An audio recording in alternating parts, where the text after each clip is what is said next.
Every student, every person, every professor is going to have to think about when to use it, to work with it, and when to work against it. If you work with AI 100%, you're never going to build those skills that you need to build in order to be successful.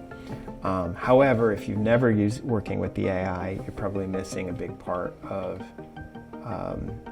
how to be a productive citizen and worker in the 21st century. I have used AI. I usually use it for helping with outlines of writing reports or having it give me a title for lab reports. I think there are aspects where it can be helpful, such as using it for like creative purposes. I know that recently like AI has done a lot with photos and videos and things like that, and I think it could be helpful for that, but personally I would never use it for writing. Some professors are actually pretty encouraging in using ChatGPT or other AI forms to help us with assignments or just learning in general. It's so easy to have the AI kind of enhance our own knowledge that, which is great in some ways. There's going to be real benefits to that, but knowing when to use it and not to use it is going to be a big issue moving forward.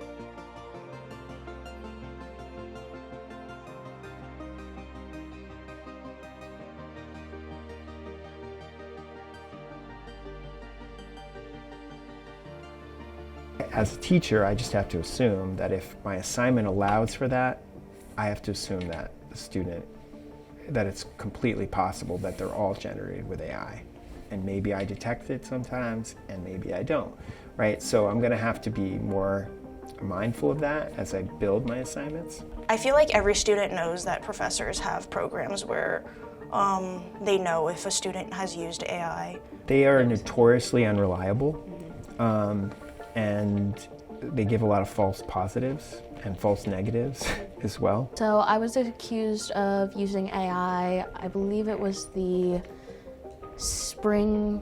last spring semester. It was for a film class or a TV class, and it was literally a 2-point homework assignment. So it wasn't even turn it in, it was something I hadn't even heard of it, I don't even remember the name, but he used basically an AI detector, and he plugged in what I had said into the AI detector, and it said that it was AI that wrote it. When I went up to him and was talking to him about it in person, he's like, I'll show you what I did. So he went on an AI website, I think it was ChatGPT, and he said, tell me about XX, whatever. Wrote him a little response, and he was like, I'll show you exactly what I did. He copy and pasted it into the same tool that he had used to check mine, and it came back saying it was human written, not AI, even though it was AI written.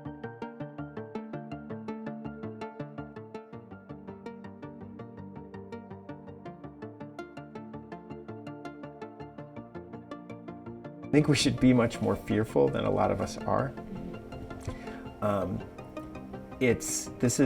AI will never be worse than it is right now. And it just came out. Yeah. So it's moving very, very quickly. And I've heard a lot of people say, but it doesn't do this and it doesn't do that. It will. It will do all those things. And it's going to do them in the next few years. So finding that balance, both the learner individually and the teacher, we're still kind of in that transition phase. I think the biggest part, the scariest part, the part that are getting people nervous is that this shift is happening very, very quickly.